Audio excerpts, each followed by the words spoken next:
Started 2 seconds, no, sorry, that's us live. Good evening, folks. Thanks for coming in. I hope you're all well and safe. Welcome to Paranormal Histories interview with Mr. Chris Halton, director, writer, actor, historian, and paranormal investigator. So thanks very much for coming in this evening, Chris. I hope you're well. How are you? I'm fine, thank you, and it's a real pleasure to be here, Scott. It's a pleasure to have you. See, I've watched quite a lot of your stuff on Prime, and it's all fascinating stuff. So, how did it all start for you? You know, because you've done film, you've done documentaries, you've been on YouTube, you're now on Prime, quite a bit with your Haunted Earth series. How did it all sort of kick off for you? Well, it rather depends which aspect you're looking at. If you're looking at my life and how I inadvertently, should we say, discovered the paranormal, or on the basis of when I first started to film and share on YouTube, I'll start with that first. That was in 2004 I started filming, but it was 2005 that I started to share my videos. And initially, the two main locations that we used to visit was my own haunted home and also a nearby airfield at Rivenhall, which has produced some phenomenal activity over the years, from full manifestations to weird light anomalies to birds appearing to cats walking across the ceiling. On one occasion, we saw a shadow of a cat walking across the ceiling. It was just unbelievable. And the entity in there, Reg as we used to call him, he was quite capable of manifesting himself in so many weird and wonderful ways. And one of which, of course, was the cat. And on two occasions I've seen the cat. On one occasion I saw him the first time I went to the bunker. I was with a friend and we were about 10 feet away from the entrance. And he said, "I'm not going in there." I said, "Why?" He said, "There's a guy living in there. Look, obviously, look, can you see him standing outside smoking a cigarette?" And I looked across and sure enough, I saw a guy wearing a trench coat with the collars pulled up because it was a cold night, wearing a hat and smoking a cigarette, and you could see the cigarette lighting up his face. But I knew it wasn't real. I knew that this was a manifestation. And I said to him, "There's nothing to fear." And I shone my torch at the figure, and as soon as the light beam hit the figure, it disappeared completely. That didn't actually freak him out. That reassured him that he wasn't going to meet anything physical. He could but he couldn't deal with real people. So we went in there, and from that moment onwards we collected over the years a huge array of paranormal activity. But at that point I wasn't actually sharing history, I was just sharing the paranormal, although the history aspect has always been very important to me. So later I started to make smaller videos and gain my confidence in presentation. And eventually I evolved into the man in the hat that you see today, and the productions that I produce are mostly based on history and the paranormal. Occasionally I just shoot pure documentaries, historical documentaries. We shot a piece with Ursula Bielski in America on Montague Rose James, who is acclaimed to be the father of the modern ghost story. And so we were walking in his footsteps in all the places that he visited and those places that he transcribed into his writings. So you were actually standing in the place that you knew he had been and you knew that he'd written about. It was awesome. It was really, really good. And we were examining his belief, whether he believed in the paranormal. He wrote ghost stories, so did he believe in ghosts? And I think that he did, because when he died, there was a work published a few weeks after his death, which basically revolved around a small boy watching a figure appear at a gate, a ghostly figure. And this went on in the story. The story was called A Vignette. And although it was supposedly just a ghost story of a boy witnessing the ghost, the way in which it was written, the emotion which was attached to the story, suggested perhaps that it might actually be M.I. James himself who experienced that. In which case, it would validate to a degree that he may have believed in the paranormal. He certainly lived in the rectory, which was haunted, and there were reports from there of experiences. the family, his ancestors, I suppose he'll get banned soon as a writer. His family were slavers in years past. Yeah. So they were quite wealthy, and they lived in the rectory. And obviously, they had a huge estate around the rectory. So as a child, he must have had quite a wonderful childhood. But there is a story that I came across, whether true or not, of one night being in the child in his bedroom in the rectory, where he saw the ghost of African slaves, and he felt that these slaves had come back to seek penance for what his ancestors had did to them in the slaver plantations in Jamaica and places like that. But of course, that is probably about as close as I could ever get to whether or not he actually believed. And I personally do believe that he believes in the paranormal, even though he was quite deeply religious. His family, as I said, was a vicar, and that obviously went back further in the family for their religious beliefs. But he was open to that opinion. As he said on one occasion, he said, "If evidence of the paranormal be brought to me," he said, "then I shall believe it." That was actually going to be one of my questions to you, Chris. But, excuse me, Mr. James, whether he did actually believe in the paranormal, but you've just answered that for me. Just totally there. Thanks so much for that. I'm psychic. We've got it written down here, you know, Mr. James, did he believe? So that kind of scores that one off the list, you know. Yeah. It took us 11 days to film, so you can imagine we were literally rushing from one location to another, and most of that was just really outdoor shots, because the story was going to be tied by commentary. And and we had a good friend, Jerry Hughes. He's a voiceover artist. He did the voice of Mr. James, which was in the actual production. So it added all these different elements and different layers, which kind of built up the character and image of Mr. James. And as famous as Mr. James was and is, he used to visit his grandmother in Southwold. In fact, the family had connections to Southwold in Suffolk. And yet, if you go to Southwold today, hardly anybody you speak to has got any idea who Mr. James was. That's amazing. They don't know who he was. Go there. They stay at the local hotel, which was featured in one of his stories, because these people follow Mr. James. So you go to the hotel, everybody's heard of Mr. James. But when you talk to the locals, it's an astonished look of surprise. Who? Mr. Who? It's unbelievable.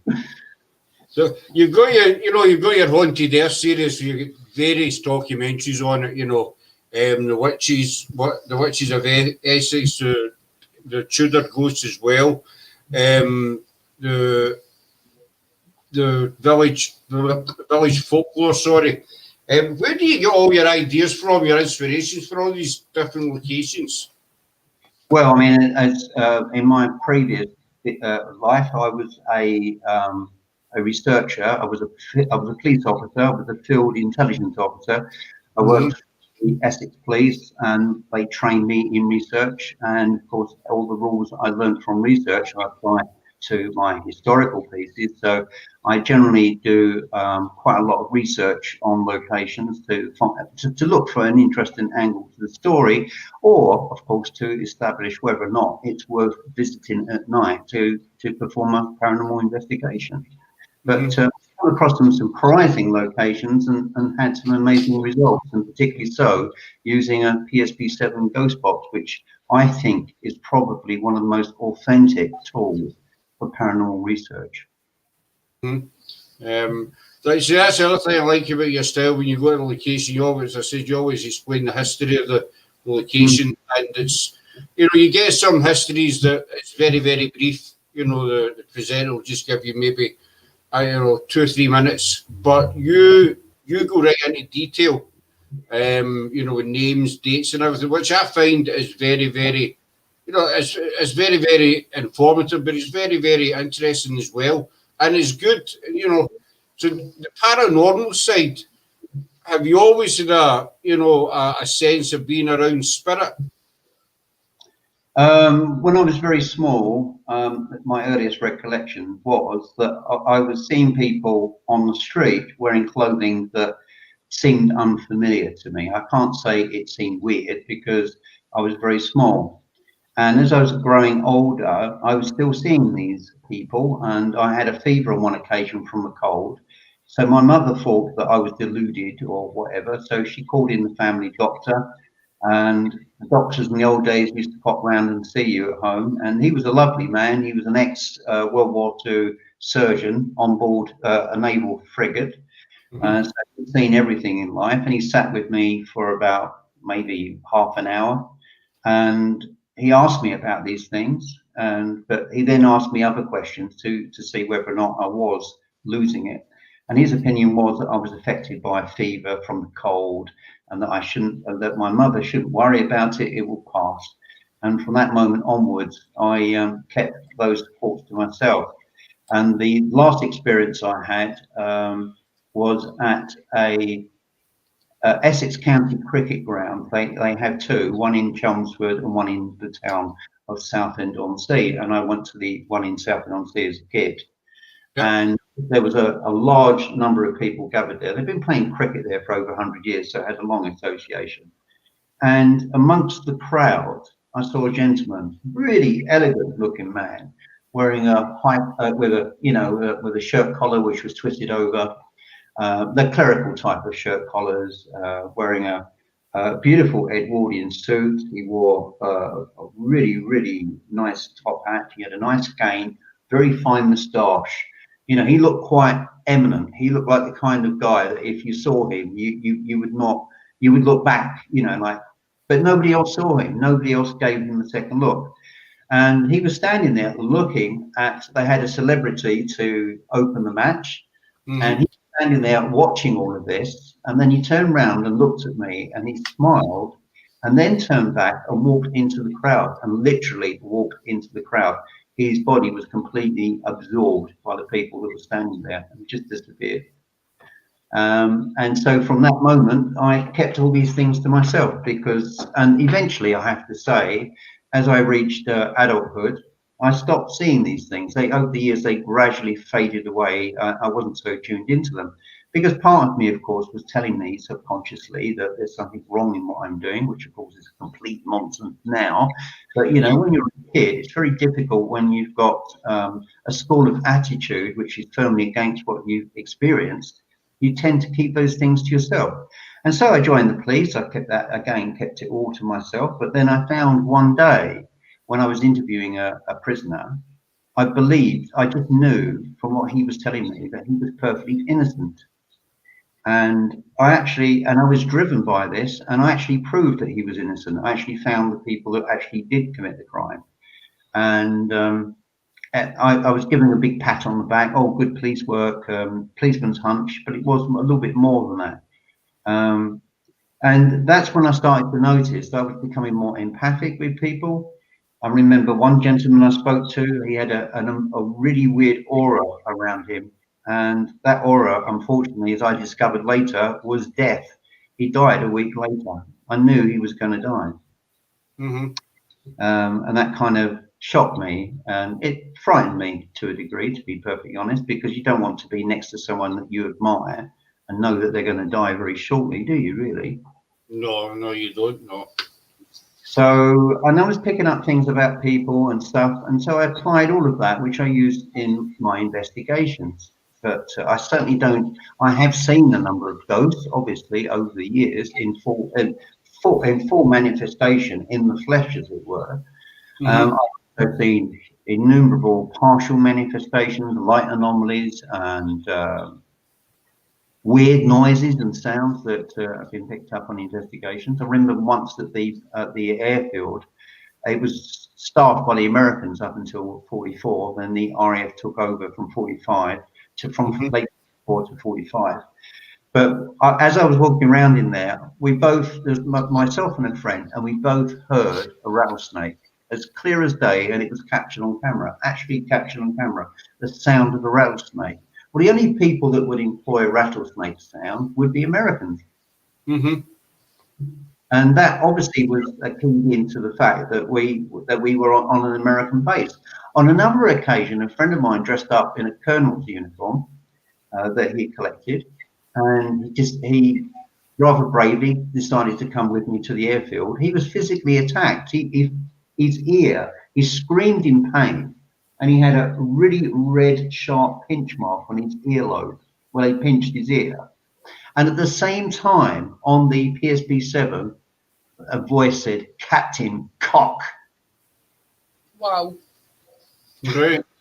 Correction, he wasn't colonel, he was a captain. And yeah, they got the rank right, so Captain Cock. And that was, we weren't sure when we first heard what they were saying Captain Kirk, but when we actually listened to it later, it was definitely Captain Cock. So they're obviously showing offence at him being dressed like that. That was interesting. You know, there's more interconnectivity with what we call the spirit world than we could ever imagine. And it comes in different ways, in different levels. It's never something which is going to appear. Occasionally it will, but in general, when these events happen, they happen when you least expect them to happen. So it's unlikely you're going to have a camcorder in your hand or a tape recorder. And some of the things that they share with you are quite phenomenal. You know, some of their thoughts and expressions, and particularly through the PSP-7. Now, I must qualify this. When I first saw the PSP-7 in operation, I was highly critical of that particular device, and purely and simply based on the fact that why would any spirit want to talk through one of them? It's just random radio sounds, nothing more, nothing less. But anyway, I decided to buy one, and it completely changed me. I mean, within a month, I was completely convinced that these are the tools for communication. And that's based upon the interactions I've had with spirit. Like, for example, going to an isolated lake on a ruined estate in Essex. And I'm standing by the lake and I'm performing a ghost box session. And a voice says, "You had visitors," as clear as day on the ghost box. And then an Irish lady says, "That be true, yes." And at that moment, 3 kids walked in from behind some bushes to me. They were going to have a barbecue in the middle of nowhere. And there we were all together. And they said, "What are you doing?" And I told them, I said, "One thing that would shock you," I said, "that device told me you were coming." And he said, "Oh, absolute nonsense." So anyway, when I completed the video, I shared it with them and they were completely shocked because some of the responses on there were amazing. And we had a lot of Irish voices because the place that I was filming on that occasion used to be a man-made lake that was dug out by Irish navvies in the 19th century as a focal point on the estate. And a lot of people must have died, as they did in other, particularly on the railways, but particularly so in that location.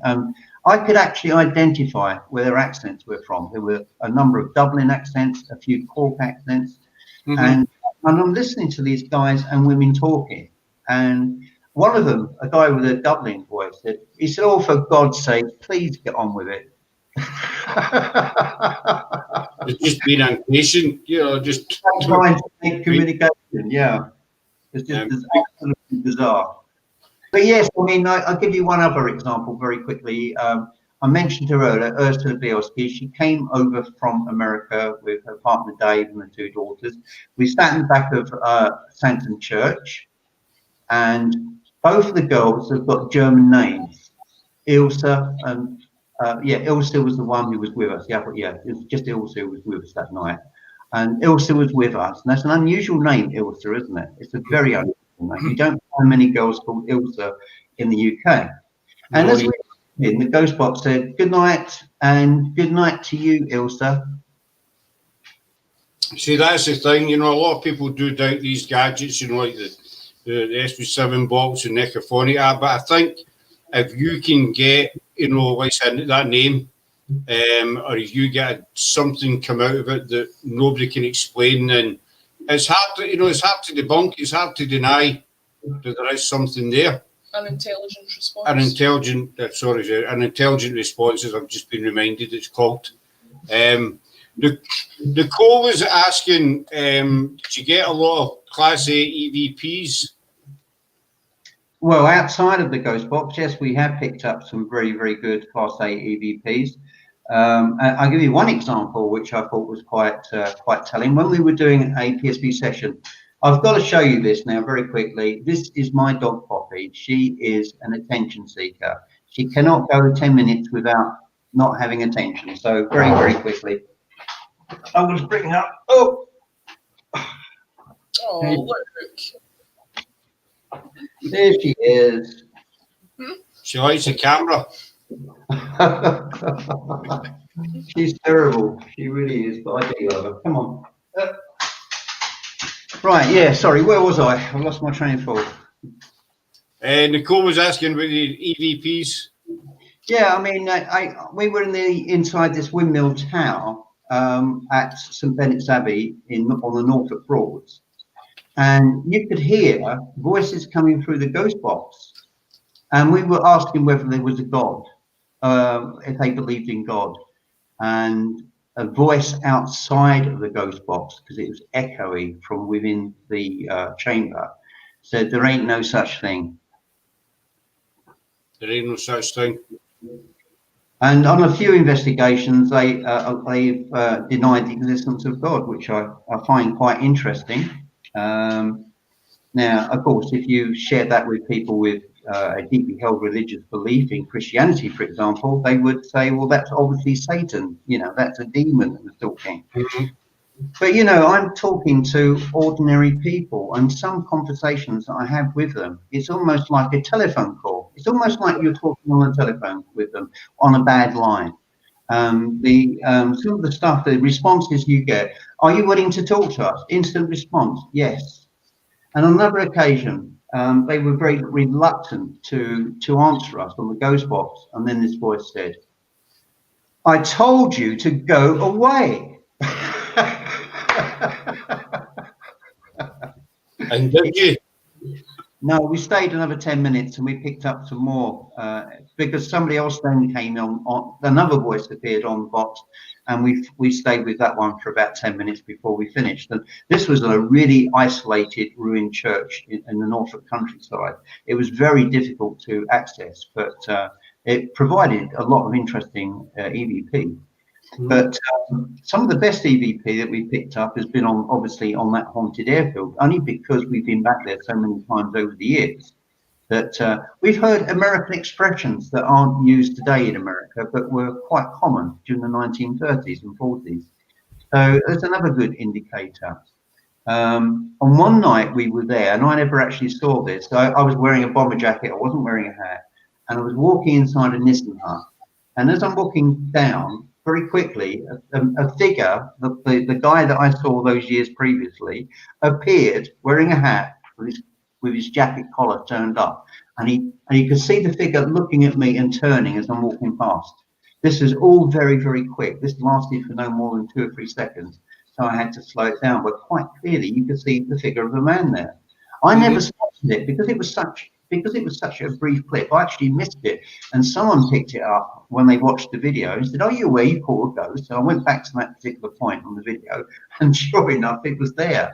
And this is part of the problem, you see. I have to edit everything that I shoot. There's nobody else that does all this for me. I do literally everything. So quite often you're under a lot of pressure to produce these shows, to get them completed, because while they're still in edit, it's stopping you from investigating elsewhere, stopping you from doing other things.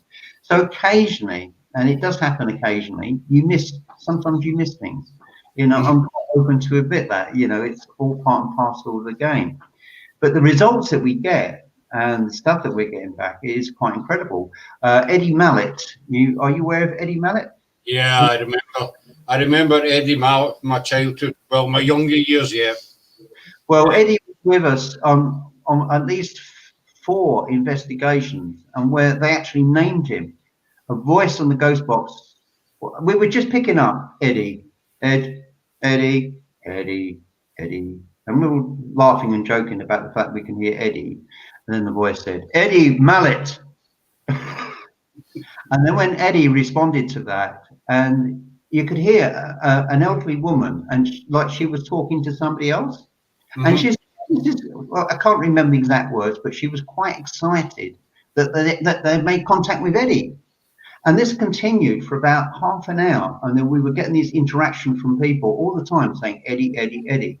Then we went to another location, and on the ghost box, sure enough, again, Eddie, again, all the way through. Eddie, Eddie, Eddie, calling for Eddie. And then we went to a third one, again, calling for Eddie all the way through the investigation.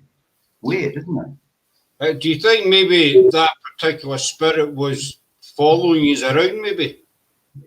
Possibly. No, when people talk about being followed around, I mean, I can remember years ago, a medium said to me, she said, you have a lady in spirit who is your grandmother. She is always with you, and she knows wherever you are and whatever you do. She's there to help you and guide you and protect you. And I said, well, it'd be great if I could meet her again. And she said, she will meet you again in 2 weeks' time. I said, well, could you make it during the day? Because if it was night, it would frighten the living daylights out of me. Well, it would do if you woke up at 2 o'clock in the morning and there's your late granny smiling at you. Let's be honest. Well, yeah, I mean, it's weird. So anyway, I took all this on board, and she said some interesting things which would only have been known to me. She said that your gran remembers you as a young 19-year-old police constable when you first came round to the family house. She was so proud to see you in your police uniform. And I remember that day. That day I went round to see her, my grandfather, and they were both really impressed. And she brought that up through the medium. And medium could not have known about that previously. Mm-hmm. No one should have known about that. But anyway, sure enough, 2 weeks later, I came back home. I was still a policeman then. I walked into the dining room and sat in the corner on her favourite chair was my late Nan. But she wasn't composed of flesh, looking as real in life as she would have done. She was made up of a grey-green, almost like ectoplasmic type mist. So it was kind of swirly, but the definition was quite clear. I could see it was my late grandmother. And it didn't move. It was just like a statue. But I could see her favourite chair. She used to sit in a very old Windsor chair. I could see the Windsor chair behind her. And I'm talking to her, but obviously I'm not getting a reaction. And my girlfriend was in the house at the time, so I called her in. I said, could you just pop in there and have a look and tell me if you can see anything unusual? And she walked in there and she said, well, no, there's nothing in there at all. What do you want? Where do you want me to look? And I'm looking at my Nan, and I'm saying, she sat there in the corner. And she said, there's nobody there. So anyway, she left. And then my two cats walked in, and they both stopped dead in their tracks when they saw her. And they both carefully walked around her, as the cats do, still staring at the subject matter. And they clicked off into the distance. So the cats had seen her. The fact that the cats had seen her convinced me that it wasn't my imagination. But anyway, after 15 minutes, it appeared, the figure, by the way, appeared at 12 midday exactly. And at 12:15, it broke up. It just started to flake away, and it slowly disintegrated into a mist. When I went back to see this medium about a month later, she said, oh, I hear your grandmother came round to see you. She said she saw you, and she saw your girlfriend. See, how would the medium, how would the medium know that? Unless you spoke to your gran.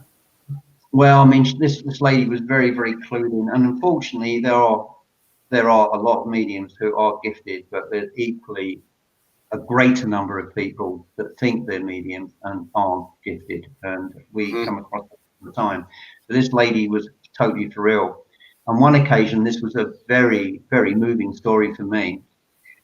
Years ago, when I was a police officer, I was called to a road accident on a country road. I was told to block one end of the road off. It was near the Suffolk border in Essex.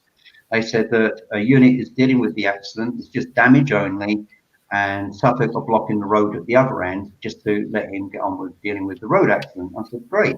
Anyway, after 5 minutes, they called me up and said it's now a fatal road accident. I'm thinking, how can a non-injury, damage-only road accident become a fatal road accident? It doesn't make sense. So anyway, they told me to leave where I was positioned, the road coned off, and to go to where this officer was to assist him. So I drove down. I left all the cones across the road and the signs, road closed. I drove on for about another 10 minutes. Eventually I got there and it was on the bend of the road, and I could see a Dutch registered Peugeot had hit a power pole, and the power pole was hanging over the road, but I couldn't see any cabling. It was dark. Yep. So I got out of the police car and I walked to where this guy was, and I could see that there was a lady lying on the ground and he was attempting to revive her. So my mind was then focused on helping him and her. And so as I moved forward, he suddenly screamed, "For F's sake, don't move." And I stopped. And then he shone his torch in front of me, and I could see the power cable was about an inch from my face. That power cable, what happened, this lady saw that the officer was dealing with a road accident where no one was injured. So she came out of her home with a cup of tea, as they do, for the policeman. Yeah. And he was unaware that she was approaching from behind. He was dealing with the car in the ditch. And he suddenly heard, he turned round and he saw the lady literally hanging on the, she'd walked into the power cable because it was brought down. Oh, And no. hanging on the power cable like this. And so he rushed over, and this was foolhardy, it was brave, but incredibly dangerous. He actually pulled her off the power cable. So his body took the full charge as well. But what happened, they were both catapulted backwards by the force of the electricity of the contact, 10 feet in the air. And that's when I arrived at the scene. And we both spent, must be 10, 15 minutes, mouth to mouth, mouth to mouth. And eventually I couldn't get a pulse. And I put my finger on her epiglottis and it was all broken up. It was completely gone. And I said to him, "I'm afraid she's gone. She's died." And he burst into tears. And it was so emotionally moving. I burst into tears too. I felt sorry for him. I felt terribly sorry for that lady. But you know, the weirdest thing about this story was that lady was Dutch. She was killed indirectly by a British man driving a Dutch registered car, which hit a power pole and killed her, a Dutch lady living in England, outside of her home. I mean, how weird is that? That's bizarre. That is weird. That's really bizarre. It's a sad story as well, obviously. I'll finish the story very quickly. The medium said to me, "I have this lady here." She said, "You tried to save her life," and she described the location, and you both gave her mouth to mouth and chest compressions to try and revive her, but she was already gone. And she was above you and she was looking down, and she was so sad to see that you were both crying for her. She was so sad, but she's in a better place, and she's come back to thank you both for what you tried to do. I mean, that a cold chill went all the way down my spine. That was. But anyway, that was you. I've got a quick question from Jillian just before I move on to you, Chris. She asked if your dog is a staffy. Yeah, she is. Well, she's about, I've been told by vets she's 90% staffy and 10% labs, and she's the most gentlest staffy dog I've ever had. She is so gentle. She actually caught a magpie that caught itself on a wire fence, and now most dogs would rip them to bits, wouldn't they, if they caught a bird like that? She licked the bird and then ran over to me to alert me that the bird was trapped. So I went over and released the bird, and the bird flew over. And within 6 months of when I first took her over, I took her from a staffy rescue centre, and she found a baby rabbit with its leg tangled up in the long grass. And on this occasion, she was just licking this baby, whatever it was, I couldn't see. I walked over and it was a live baby rabbit. And so I released the baby rabbit and it ran off. So yeah, I mean, for a dog, she's incredibly gentle. She really is. She's a really nice dog. No aggression in her at all. But should you suddenly appear in my back door uninvited, I've seen a different side to her personality. It's just amazing. Thanks for that. One of the things I wanted to ask you was the murder at the Red Barn. Sorry, you broke up. One of the things I wanted to ask you about was the murder at the Red Barn. The what? The murder at the Red Barn. Oh, the murder at Red Barn. Sorry, mate. I struggle with accents sometimes. My apologies. If I'm talking too fast, sometimes roll on a bit. It was just one thing particular about it that struck me as kind of strange. You know, obviously William Cordor shot, you know, Maria Martin, and he was caught in London, and then he was executed. You know, he was hung, he was left hanging for an hour.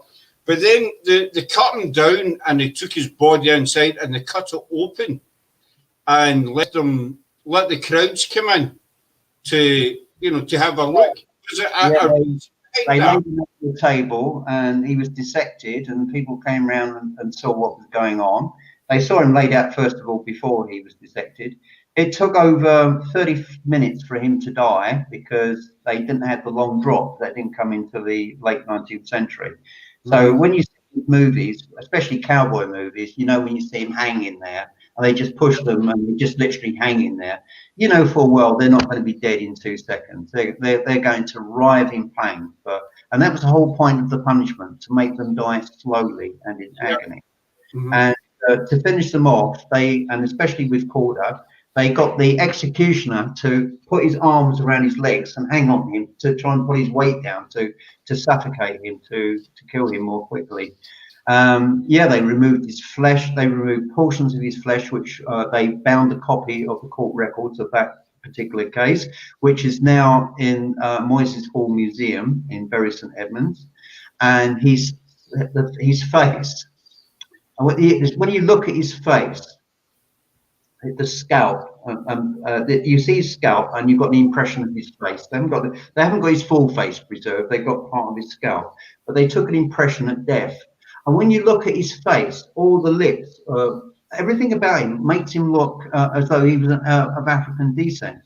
And according to, when I was talking to the curator, I said, that man there doesn't look like William Calder, the Suffolk man. He said, oh, he was. He said, it's through strangulation, all the blood has blistered inside the mouth and it's caused his nose to swell, his lips to swell. He looked completely different to the portraits of him in life when you see his death mask. Completely different. His skeleton was given to Bury St Edmunds Hospital, and it was used for anatomy lessons for years and years and years before eventually they decided that he deserved a proper burial. So his body was basically dissected and used for many, many different things. I mean, from executions in the past, they used to make all kinds of stuff from the skin of executed prisoners, and they could sell these things at these events. They would sell them like book covers or purses or anything at all that can be made out of human flesh leather.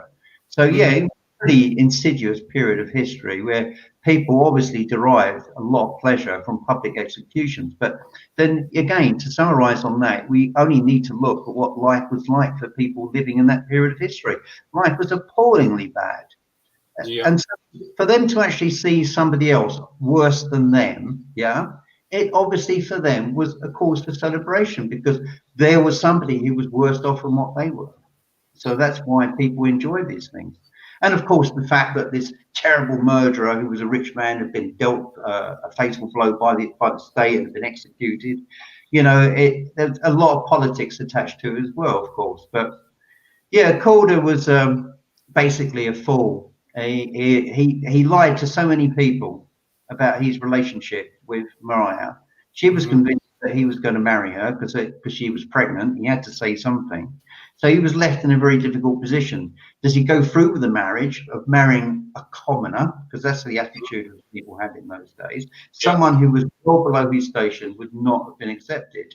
So the only way out for him was to murder her. But the interesting story attached to that is that her sister or half-sister had a dream of her being buried in the Red Barn.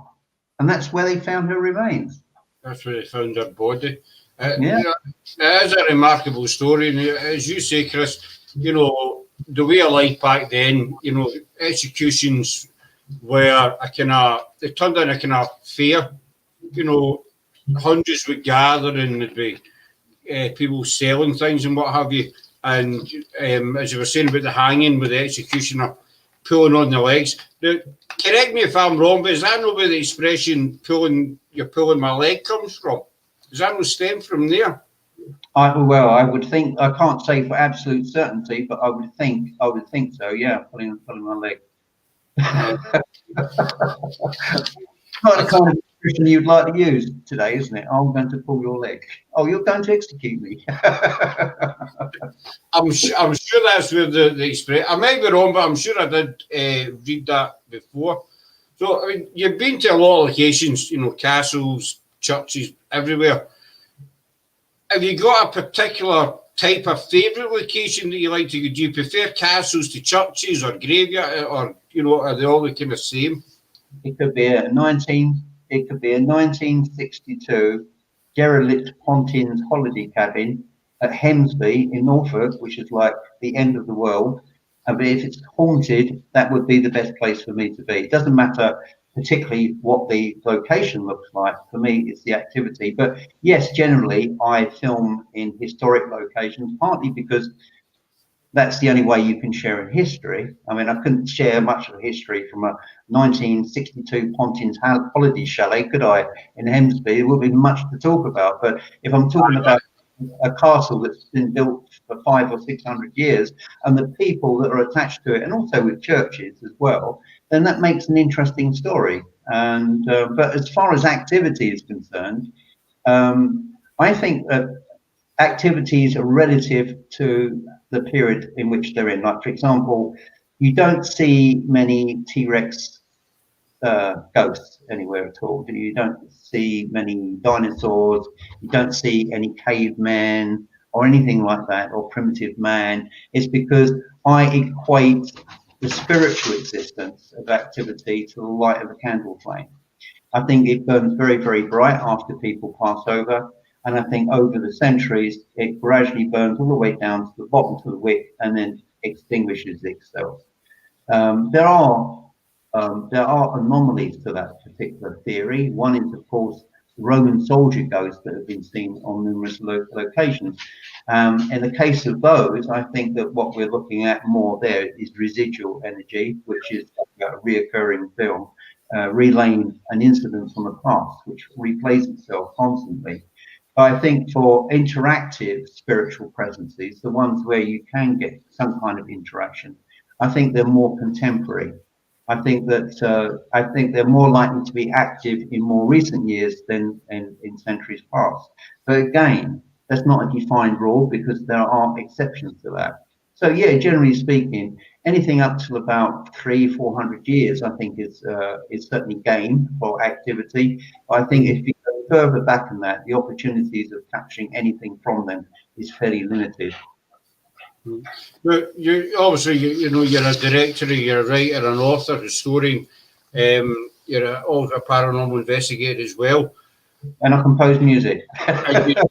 You write music as well. So, Jack of all trades. so you've got many talents. You know, you've got many talents. I think you excel at every single one.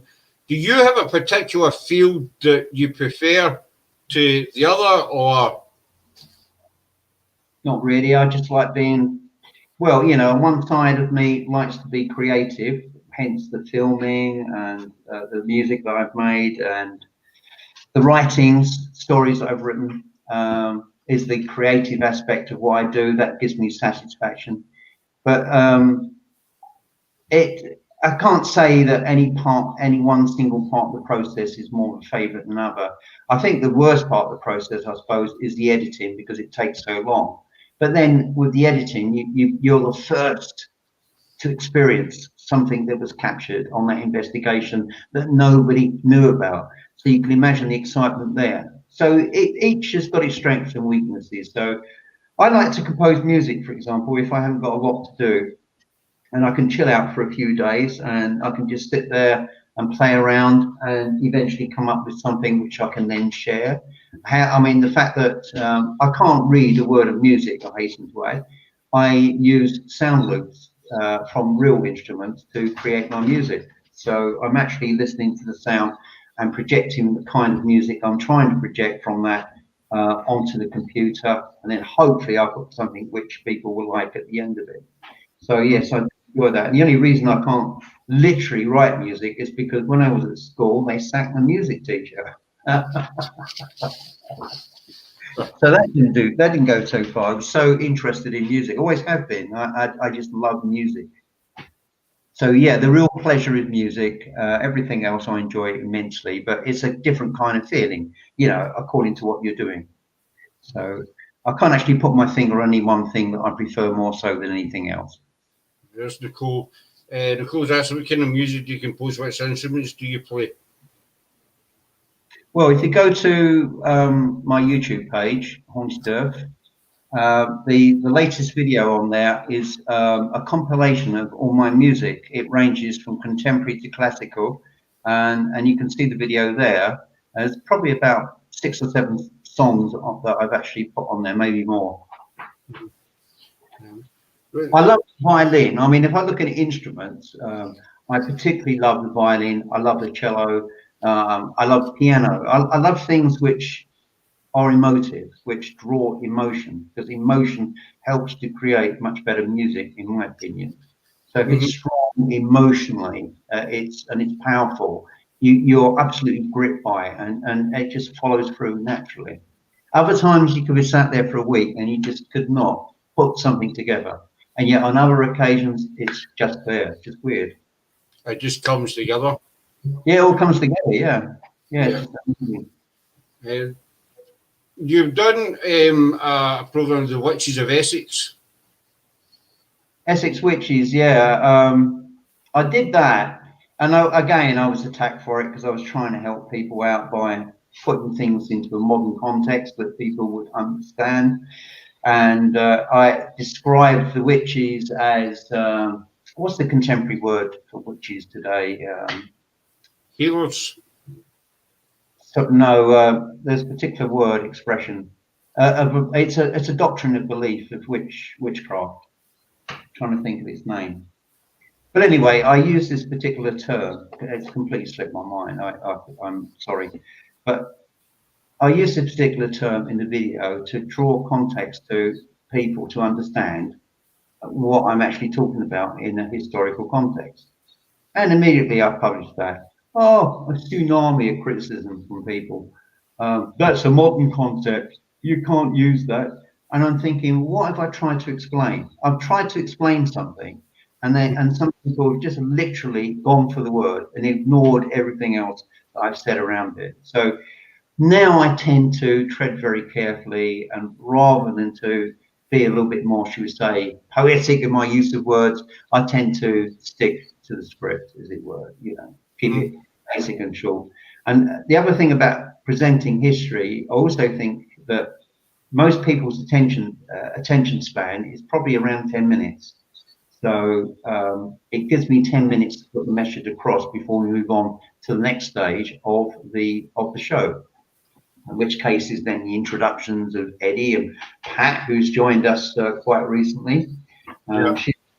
Pat is very, very switched into it. She's absolutely marvelous. So, you know, the three of us, I think, help project good energy when we're on an investigation. I really do believe that. Eddie, see the guy with the Ferrari jacket? Eddie, yeah, and his Ferrari jacket, yes. Or his T-shirts.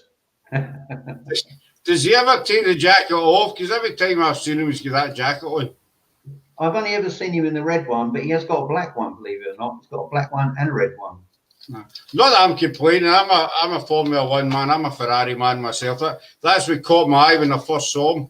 You know, he's got a Formula One jacket. You know, no, I mean they're well-made jackets. They're professional jackets, and he picked them up cheaply at a boot fair. So, but yeah, I first met Eddie. I thought, does he play around? Is he involved in Ferrari? Of course he isn't. He's obviously got good taste, you know, wearing a Ferrari jacket. To the Witches of Essex, I'm not 100% on the story, I'll be totally honest with you. How does Essex relate to, was there witch trials in Essex at one point? Well, I think what we got to look at here, the connection between witchcraft and Essex is with a certain witch-finder general, Matthew Hopkins. Right. Matthew Hopkins came from Missley in Essex, which is not far from the Suffolk border, and kind of spread his poison from there onwards.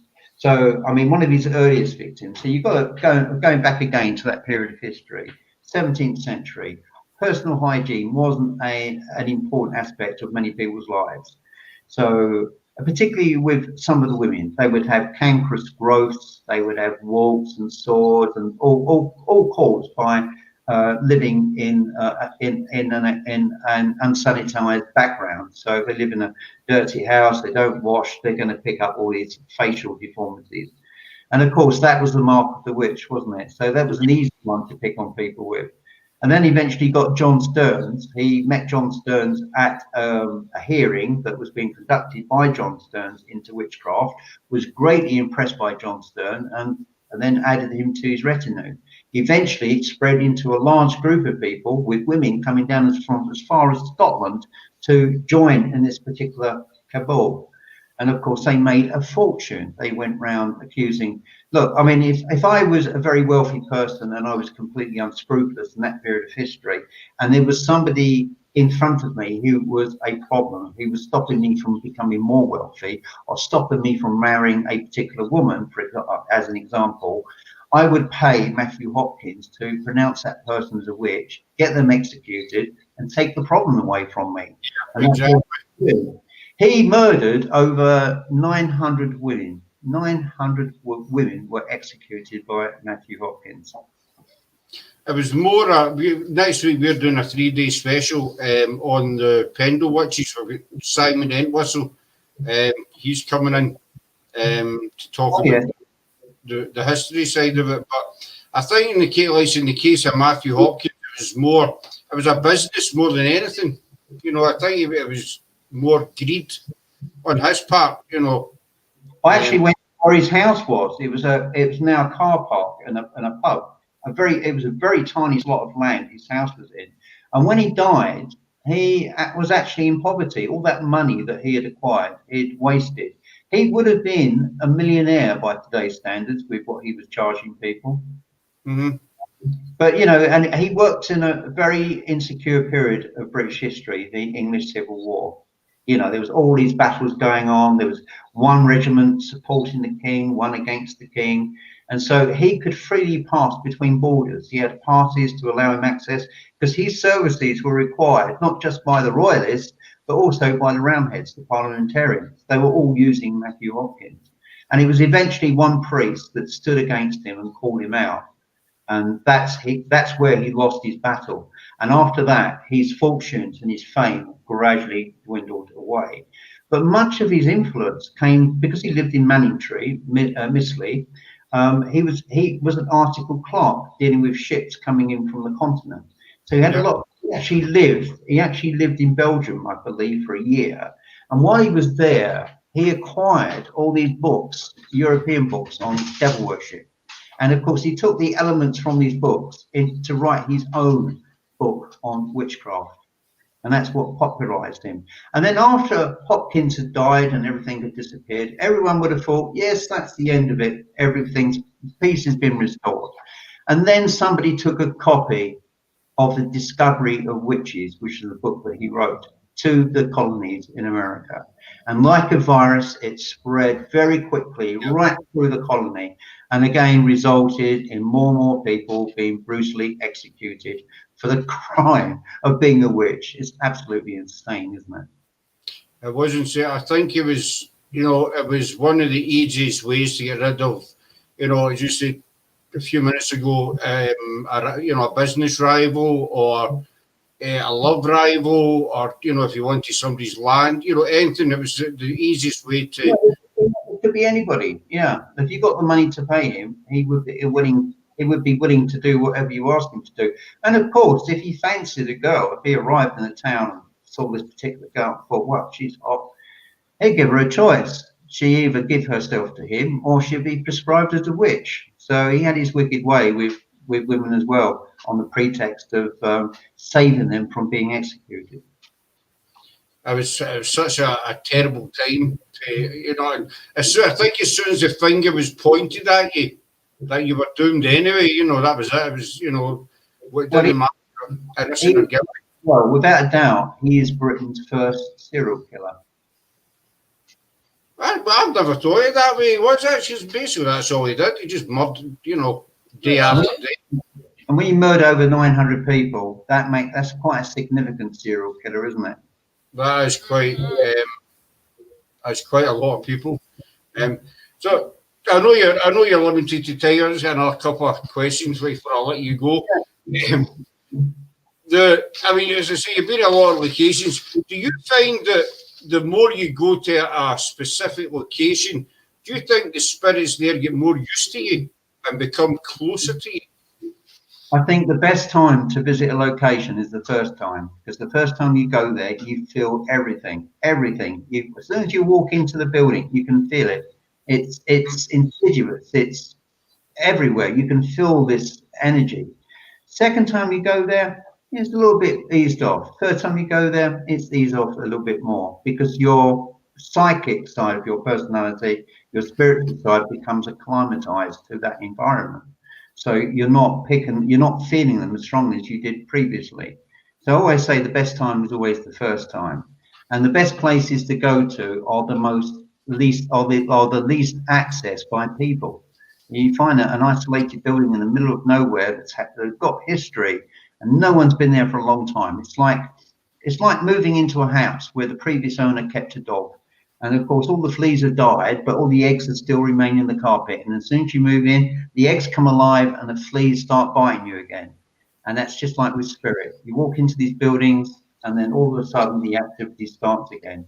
Because in some ways, spirit needs us, needs our physical presence. I think they feed off us. I think they draw energy from us. But they have a need for us to be there, whether it's because they want to communicate with us, or whether it's because they need what we can offer them in terms of energy. Who knows? I think, you know, it's a bit of both. They obviously need the energy, but I think, and this is just my opinion. Yeah, it could be both. Yeah, absolutely. They need the energy, but they need the attention. They need somebody to know that they're still about. I'm still here. Some places they do and some they don't. Like the one who told us to go away, that was a very isolated churchyard, and we did get a lot of activity there. But the point I'm making is that not in every case are they happy to see us. Sometimes they just don't want anything to do with us. You just want to be left alone, as in, go away. Yeah. I'm not in the mood today, can I? Well, if you walked into a room of 30 people, you'll find a percentage of people there would be really friendly and happy to stand there and chat with you. Then you'll find a lot of other people who would just be nice, but not really wishing to engage anything too seriously. And then you'll find a smaller group of people who wouldn't talk to you at all. And I think that is the same rule which applies to the spirit world. They're not all there. Look, I mean, people say if there's so many ghosts, why don't we see them? The energy is all around us, wherever we go. There is spiritual energy everywhere. They're everywhere, literally. Mm-hmm. But many of them wish to make that level of contact with us, to communicate. And I think a lot of it is down to what you are as people. I also believe that they scan you. They know what type of person you are. They know whether you're a good person or a bad person. I'm fairly convinced of that. I had an investigation. I won't say where because I don't want to name any guilty parties, but we were in this building which was basically connected by long corridors. And long corridors were sectioned off with fire doors. Now, there was a guy there on that investigation, not part of my group. This is in the early days. There's something about him I picked up. There's something about him I found unpalatable. I didn't know what it was, but I could feel it. Didn't like him. I don't know why. And he was with this other group. We were in the corridor and we were interacting with light anomalies and we were talking to them. And when we asked them to come to us, they came to us. And so we had this really, really wonderful thing going at the time. Then he walked in, and as soon as he walked through that door, they never came out again. Mm-hmm. They ran. So they obviously knew what I was feeling. That's my personal view anyway. I could be wrong, but that was the conclusion I came to. But the interesting thing was, on another occasion in that long corridor, we could see the glass panel in the fire door, and we saw flames on the other side of the door. So we rushed through, and as we opened the door, it was dark, and there was a group of people sat there. And we said, "We just seen flames at the fire door." And they said, "Well, no, there's no fire here." Another guy took a photograph of a man and you only saw half his body hanging from a roof.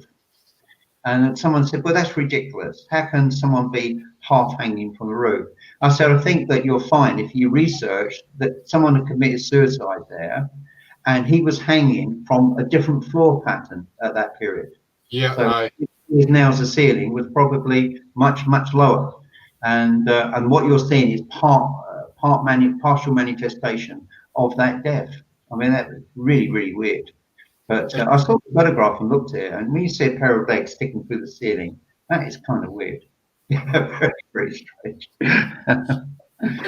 it's the same as people see like Roman soldiers walking along the road, but they don't see them, from like the knee up. They can't see the bottom half of their legs. And it's because probably back in their time the road was a lot lower. That kind of thing. That's what I believe. But I know you're very limited for time, so we'll wrap it up there. Chris, if we can just hang on to you just for another wee second or two after we go off the live, if that's okay. Yeah, sure. So thanks very much, everybody, for coming in this evening. I'd like to thank Chris Halton. It's been an absolute pleasure, my friend. I really enjoyed it. Thank you.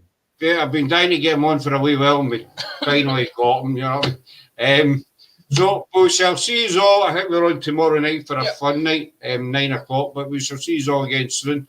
And stay safe, everybody. Thanks for coming in, folks. Bye.